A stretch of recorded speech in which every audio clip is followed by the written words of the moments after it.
What is up, everybody, and welcome to my latest partnership video with Shudder, the home for Halloween, also on AMC+. For those that are unaware with what Shudder is a video subscription streaming service that is centered around horror. One of the biggest frustrations as a horror fan is no matter how many other subscription services I have, there's always such a limited amount of horror films available to watch, and Shudder has become the central hub for horror fans. They have tons of original movies, tons of original series, as well as a ton of your favorite movies and series from the horror genre. So if you're a horror fan and you have shared with my frustrations on the availability of horror flicks on subscription services, you absolutely must get a subscription to Shudder, the home for Halloween, also on AMC+. Look down in the video description for a link to Shudder and use promo code HOME for 31% off of an annual subscription. And a series that you're going to have access to once you get that Shudder subscription is the 101 Scariest Horror Movie Moments, which is a multi-episode series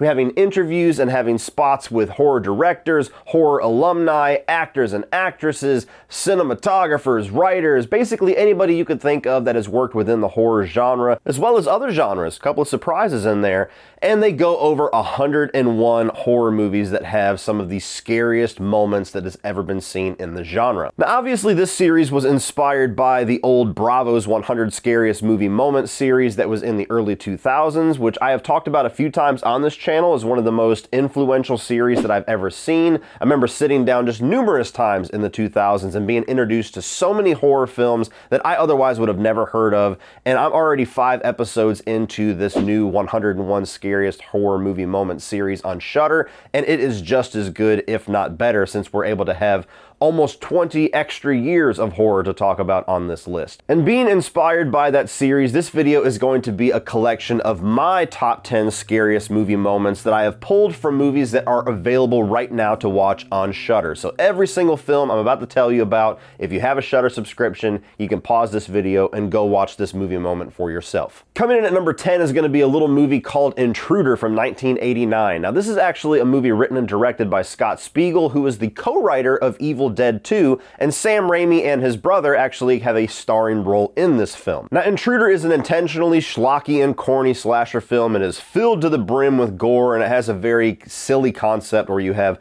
a third shift crew that is locked into this overnight grocery store, and they get preyed upon one by a crazed killer.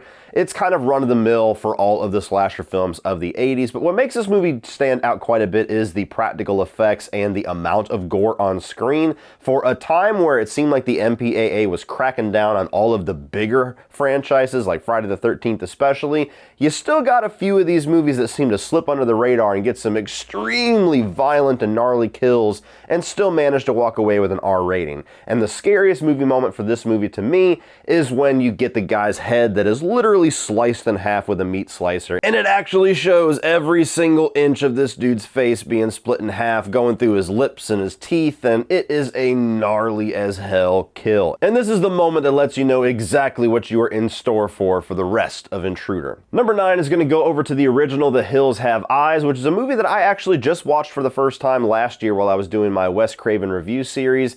And while this has never been a franchise that has been one that I've loved and loved to revisit, the original film really was pretty shocking and bold for the time. You know, Wes Craven, for as mainstream as a lot of his movies got later on in his career, he really kind of hit the ground running with some extremely controversial stuff, not the least of which is the original Hills Have Eyes. And the moment to look out for is the moment where the film shows you exactly how brutal, how unforgiving, and how violent it is about to be whenever you get the RV raid. Very similar in the remake as well, if you've seen that one, but essentially, up to that point, you just kind of known there's been this looming threat, and typically in movies like this, horror films, slasher films, you get people that are killed off one by one, and they start to question what's going on. Why hasn't Susie come back from the well? And The Hills Have Eyes just says, no, to hell with all of that. We're going to kill half the family immediately in this one violent scene. It's against the grain, it's against all of the expectations that most horror films have set for us, and it's the moment that tells you that Wes Craven is here to stay as a horror god. Number 8 is one of my favorite horror films as a child, and that is The Gate. Now, this movie certainly has not aged perfectly. I still have a lot of nostalgic love for it though, where you have these 3 kids that are staying by themselves overnight and they accidentally awaken this gate to hell in their backyard, and you get all these little demons and monsters that start to invade their household. And it's kind of a movie that I think is a good entry-level horror, to where it's not overly scary, it's not overly intense, and there's certainly some goofiness and some schlockiness in there that makes for some fun and some lighthearted segments in the movie. So it's one that is not the most intense on this list, but one scene that always got under my skin, especially when I was a kid, is the moment where the kids think that their parents have finally come home and the terror is over, mom and dad are going to save us, nothing can take down mom and dad. And they walk out, and clearly it's some kind of a demonic presence that's just fooling with their psychology, and the dad grabs the little kid played by young Stephen Dorff. "You've been bad! You've been bad!" One of the most effective ways to scare people is to take away a safety blanket, the only little bit of relief that you see in the distance in this horrific situation. And for a kid, taking away mom and dad is the biggest safety blanket of them all. Number 7 is going back to the original Hellraiser by Clive Barker. Now, this is a franchise I actually just got done talking about extensively, if you'd like to check that out. But as far as this first movie, which I do think is the best of the franchise to this day, there's a lot of very bold and unique ideas going on in this. I mean, you look at the Hellraiser franchise, you look at all the VHS covers and the posters and all of the artwork regarding this franchise, and you always see Pinhead and the Cenobites as the thing that is center to everything. They are the selling point. And you would be surprised to find out, if you actually watch the first film, that they're not the central figure. And for a lot of movies later on in the franchise, they're not really much of a central figure either. But this first film, they're actually kind of the secondary villains. They're this looming presence that doesn't really show its head until the third act of the film. You get Frank and Julia, you get all of these murders and this sexuality that's involved with their affair and their brutality and their quest for reanimation that's going on through the first 2 acts of this film. And it's gnarly and creepy enough when it's just focusing on those two. But when you get to the scene where Kirsty Cotton finally unlocks the Lament configuration box, and the walls start to show this glow, and chains start to drop, and things start to materialize out of thin air, and you're finally introduced to that thing on the cover of the VHS, Pinhead and his Cenobites. That is a moment that truly turns that movie on its head and introduces what I would still say is the most underutilized and mishandled, most badass looking horror icon in horror history. We'll tear your soul apart. Number 6 is going to take us to Neil Marshall's The Descent. Now, The Descent is one of those movies that I actually contend that even if there was never any supernatural part of this film, it would still be one of the most effective horror films of all time, because I'm somebody who does get claustrophobic. I'm somebody that is petrified of the idea of cave diving and underwater cave diving and all of that. There's not an amount of money in this world to pay me to do some shit like that. And so the first third to half of this film, when it's just about kind of the terrors of that very real world hobby, that's effective enough. And then all of a sudden you get to this scene where they pick up the camera, they're in this dark cave, and you get all of these different shots in night vision, and the movie introduces you to its supernatural enemy.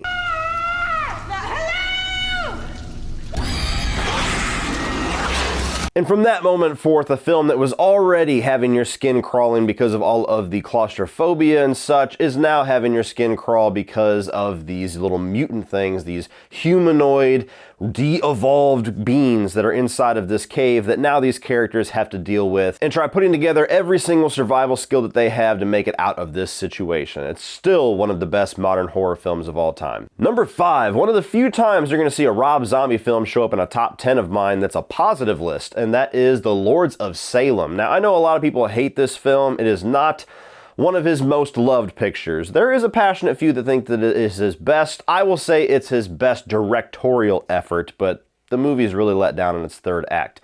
But this is the only movie of the 8 that Rob Zombie has directed that I would say is actually effective at scares and tension and terror. Now, it's essentially telling this story about this woman who lives in Salem, and she's starting to have these visions and starting to have these apparitions show up around her that go back to the witch trials and to the early Satanism of the history of Salem. And so the first half of this film has some genuinely great chilling scenes to where she walks past her kitchen and there's just this naked witch corpse that's sitting in the corner, or she walks past her dining room and one's sitting right there just staring at her and she completely misses it in her peripherals. It's a movie that I was genuinely impressed for the first 2 acts that this was a movie directed by Rob Zombie. And if the third act matched the quality of the first 2 acts, not only would I say it's Rob Zombie's best film, but I would actually say it's a genuinely great horror film. Number 4 is a little movie called The Babadook. It's an exploration of a single mother that is going through the grief of the death of her husband, going through the grief of being a single parent, going through all of these very dark thoughts and these dark mental places that parents can get sometimes regarding just the constant difficulty that oftentimes raising children can be. And it's a genuinely chilling movie. It's not for everybody. It's certainly one of those, elevated horror movies that they like to call nowadays, but it's one of the better ones in my mind because it really does have a very good surface level, surface value, scary monster at hand, but it also has a really interesting exploration of stuff if you want to dig a little bit underneath the surface. Now, oftentimes people will tell you the scariest scene in this movie is when the Babadook first shows itself on the ceiling when she is sleeping at night, but I would contend the creepiest scene in this film is towards the end when she makes her way into the basement and actually sees some form of her husband that she has been grieving and just missing so much, and embraces him just for him to say these chilling words regarding the fate of their son. You can bring me the boy. You can bring me the boy. You can give me monster movie shit all day long, but as a parent, I'm telling you, that scene right there chilled me to my bone. Number 3, we're going to the original Black Christmas, what many would say is the movie deserving of a lot of the credit that Halloween gets from 1978, but that's a discussion for another video. Black Christmas is genuinely one of the most underappreciated and underknown horror classics in my mind. This was directed by Bob Clark, who also gave you A Christmas Story and Porky's. Very weird filmography this guy had, but almost nothing but classics in my mind that he delivered. And so you have a movie like Christmas Story that's this really goofy, jovial staple every single Christmas, and then you have the antithesis of that, the most dark, fucked up, and disturbing Christmas movie ever made in Black Christmas. And all throughout the movie, these sorority sisters are being taunted and tormented by this voice on this phone, and they don't know who it is, they don't know if it's one person, they don't know where this person is, or what his or her motivations might be. And as audience members, we know that this guy or person is up in the rafters, up in the attic, and he is slowly, one by one, taking out these sorority sisters as he is chilling them to the bone with these very disturbing phone calls. And it all comes to a head in the third act when the only character left is Jess Bradford, and she's walking around and she makes the mistake of peering through this little doorway and she sees the eye of Billy. And for just showing the eye of the killer of a slasher, it is one of the most chilling reveals of the identity or the look of a slasher villain in horror history. It's me, Billy. Agnes, don't you tell what we did, Agnes. This is a movie that has been butchered by 2 different remakes, and it's still one of those films that anytime somebody tells me they're a slasher or a horror fan, I always suggest this one because for some reason, at least half of the time, it's a movie they have never heard of, and it's deserving to be known by everybody. Number 2 is the newest movie on this list, and that is The Dark and the Wicked. This is just from a year or 2 ago, and it is one of the most genuinely unnerving and creepy modern haunting or demon possession type films that I have seen. Now, you essentially have these 2 siblings that are brought back to their mother's farmhouse because she has committed suicide, and they're trying to kind of, get together all of her affairs and basically move on and start packing this house up, and they start to see and hear a lot of very sinister things. And there is one scene that totally solidified my engagement with this movie. I walked in blind, somebody sent it to me, a friend of mine, I had no idea what it was going to be, and when it got to this scene, my eyes barely blinked for the rest of the runtime of this film. Where the brother is outside in this barn, essentially, and he starts to see this figure in the distance in the dark start to walk towards him, and it becomes very clear that it is the corpse or the reanimation of his mother, and she's naked, and she's fucked up looking, and it is terrifying. And to be honest with you, there's like 3 or 4 other scenes that could have easily been my pick for scariest moment from this film, but that's just the one that I remember and stands out the most to me. But if you like haunted house movies like The Conjuring, is probably the most popular one nowadays, this is one that I would call old school scary. There's no CGI, there's not a ton of jump scares, there's not a ton of that modern horror filmmaking. It's old school to where it just tries to get under your skin with subtlety, and it works. But number 1 for me is absolutely The Exorcist 3. Now, for a movie that I still contend should have never had a sequel, should have never become a franchise, The Exorcist 3 is a genuinely great horror film, to where I personally prefer it to the original Exorcist, but I know I'm on a bit of an island with that. Now, the storyline in Exorcist 3 isn't necessarily an Exorcist type movie, and that's kind of the best thing it has going for it, to where you have this investigator that is looking into all of these ritualistic murders that matches the MO of a guy that was executed 10 years ago, and come to find out there is this prisoner in this mental ward that is claiming to be this Gemini killer, and yeah, shit goes down. And there is a multitude of amazing things and well-executed things in this movie that even if this scene didn't exist in it, I would still say it is a top-tier horror film. But Exorcist 3 contains what I would say is arguably the greatest jump scare of all time. And the reason that this scene is so effective is because they just stick this camera down this hallway. They don't move it, they don't zoom it, they don't pan, they don't sweep around, none of that stuff, just still in this hallway, and they let it go for a good 3 or 4 minutes with people walking in and out, and the lights are on. It just gets you into this very false sense of security that nothing is going to happen. Part of your brain feels like something's going to happen because we've been watching this for so long, but the other half's going, there's way too many people around. It's obviously a well-lit hallway. So that dude just walked into that hallway. He's only inches away, and nothing's going to happen. Oh, fuck, something happened.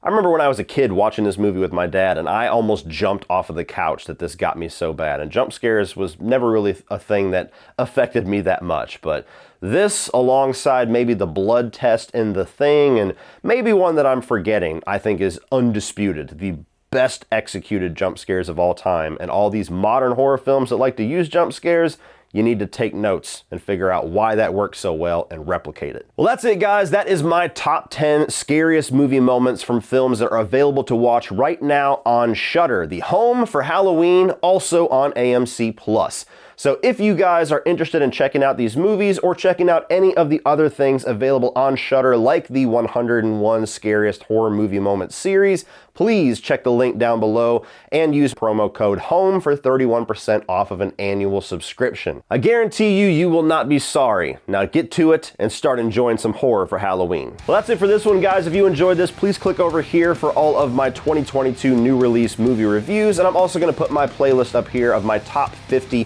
horror films. So please check out those, like and share this video, hit that subscribe button, and as always, remember, opinions are like assholes, but that doesn't mean you have to be.